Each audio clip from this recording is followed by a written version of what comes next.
मेरी कहानी का नाम है जिंदगी से मोहब्बत और एक अधूरी सी दास्तां। इस कहानी का पार्ट 2। जिंदगी में एक बात तो समझ में आ ही गई थी कि रिश्तों में जब तक नज़दीकियाँ होती हैं तब तक प्यार भी बरकरार रहता है। दूरियों से रिश्तों में कड़वाहट आ ही जाती है। मेरी कहानी में अभी तक बस एक तरफा प्यार ही था, जो अब एक तरफा ही रह गया। प्यार के इस खेल में कितनों की मोहब्बत आबाद हो जाती है तो कितनों की मोहब्बत बर्बाद हो जाती है। प्यार उस नशे की तरह होता है जो धीरे धीरे ही सही, लेकिन जब चढ़ता है तो उतरने का नाम ही नहीं लेता। जो इंसान प्यार से इतना दूर भागता था, आज वो प्यार के इस खेल में खुद ही जकड़ गया था, जिसकी चाबी सिर्फ वो लड़की थी। अब मुझे ये देखना था कि हम प्यार को पाने के लिए किस हद तक जा सकते हैं। मैं प्यार के रास्ते में इतना आगे निकल गया था कि पीछे मुड़कर जाना मेरे दिल को गवारा ही नहीं। उसी की तलाश में निकल पड़ते हैं फिर उसी सफ़र में, प्यार के सफ़र में। वही रास्ते, वही मंजिल, वही लड़की, वही ऑफिस, वही शहर, मोहब्बत की नगरी आगरा। मैंने ऑफिस ज्वाइन कर लिया, फिर लग गया उसी काम में जिसे पहले कुछ दिन के लिए छोड़कर चला गया था। फिर वही माउस, वही कीबोर्ड, वही कंप्यूटर। कुछ दिन ऐसे ही बीत गया खुद को सेट करने में। वो लड़की कब ऑफिस में आती, कब ऑफिस से जाती, कुछ भी पता नहीं। सामने भी दिख जाती है लेकिन इग्नोर ऐसा करती है मानो मुझे जानती ही नहीं। बात करने की कितनी भी कोशिश की लेकिन अब पहले जैसा कुछ भी नहीं था। मैं भी ऑफिस से काम करके घर जाता, फिर थोड़ा आराम करता, लेकिन घर पर मन ही न लगता। भूख प्यास सब कुछ मिट सा गया था। बस उसी की याद, उसी का चेहरा मुझे हर तरफ परछाई की तरह दिखाई देता। पूरी रात सैड सॉन्ग सुन सुनकर अपनी नींदों को भी खुद से दूर कर दिया था। ये कैसा प्यार था, हीर रांझे वाला या लैला मजनू वाला या सोनी माहीवाल वाला? दिमाग को कुछ भी समझ में नहीं आ रहा था सिवाय उस लड़की के।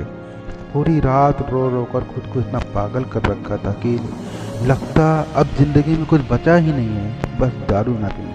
काश मुझे कोई समझा पाता कि अभी प्यार व्यार में कुछ नहीं रखा, लड़की छोड़ के चली गई है, जिंदगी नहीं, दूसरी पढ़ा लेना। लेकिन हमें भी बड़ा मजा आ रहा था।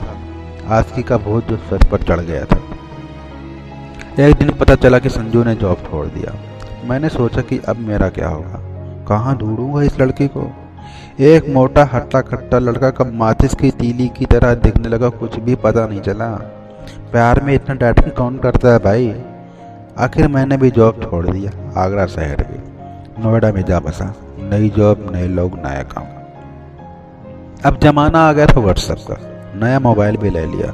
कुछ दिन बीतने के बाद व्हाट्सएप पे थोड़ी बात होती है, लेकिन मैं जितना भी प्यार भरे मैसेज करता मैडम उतना ही दूर भागती। लड़ाई झगड़ा सब कुछ उसी व्हाट्सएप पे हो जाता। दिमाग तो ऐसे खराब होता कि मन करता साली के मुंह ही तोड़ दूं। इतना भाव कौन खाता है यार। नोएडा में भी मन नहीं लगता, फिर वही पागलपन शुरू हो गया। मैं भी ऑफिस से छुट्टी मारकर नोएडा से आगरा जाता, 300 किलोमीटर दूर, सिर्फ उसे देखने के लिए, वो भी 3 दिन की छुट्टी लेकर। वो जिस रास्ते से होकर जाती उस रास्ते में मैं खड़ा रहता, 2 घंटे, 3 घंटे, 4 घंटे। ना दिखती तो दूसरे दिन फिर वहीं खड़ा रहता। क्या धूप, क्या बारिश, क्या सर्द, 2-2 घंटे बारिश में भीगता रहता। ठंड से पूरा शरीर कपकपा सा गया, लेकिन कभी हिम्मत नहीं हारी। खुद को इतनी तकलीफ देता कि दर्द को भी दर्द का एहसास हो जाए।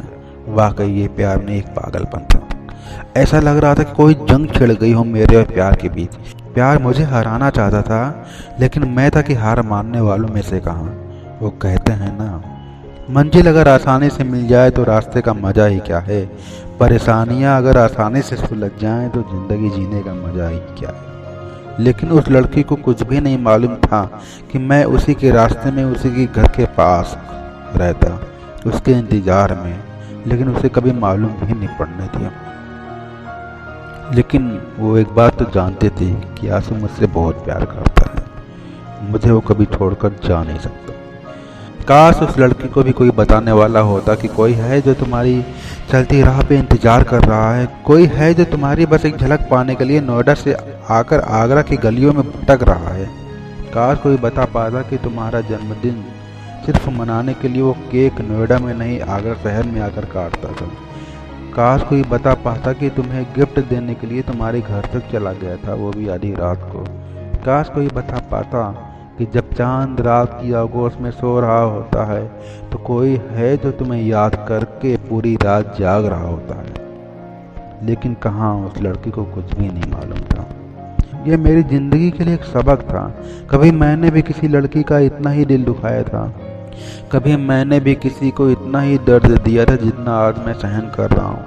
कभी मैंने भी किसी को इतना ही परेशान किया था जितना आज मैं परेशान हो रहा हूँ। मैंने भी उसे यही समझाया करता था कि प्यार वार में कुछ नहीं होता, तुम भूल जाओ मुझे।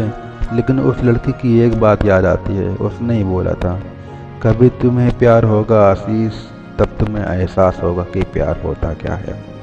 शायद उसी की प्यार की एक सीख थी मेरे लिए भी। दिल बहुत उदास सा हो गया था, हर लम्हा थमसा गया था, जिंदगी जैसे जिंदगी से दूर चली गई हो।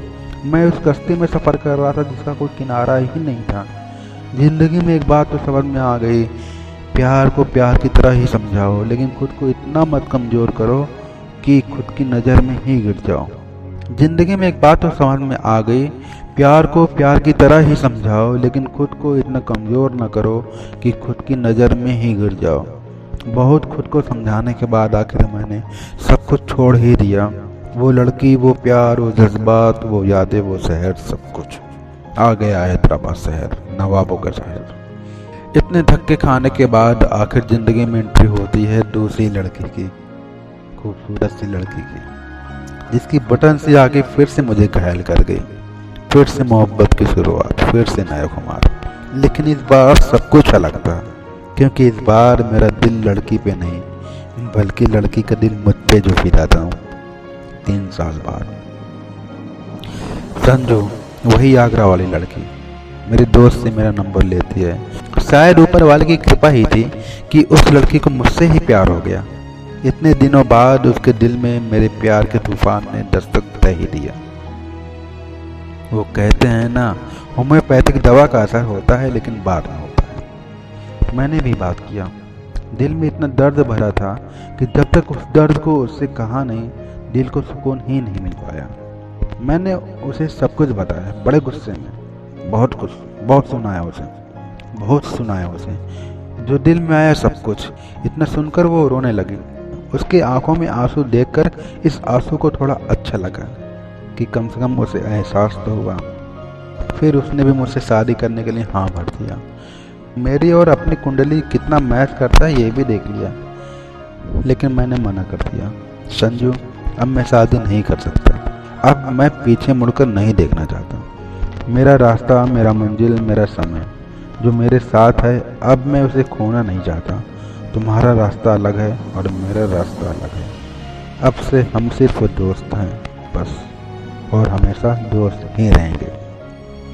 बस इतनी सी है कहानी।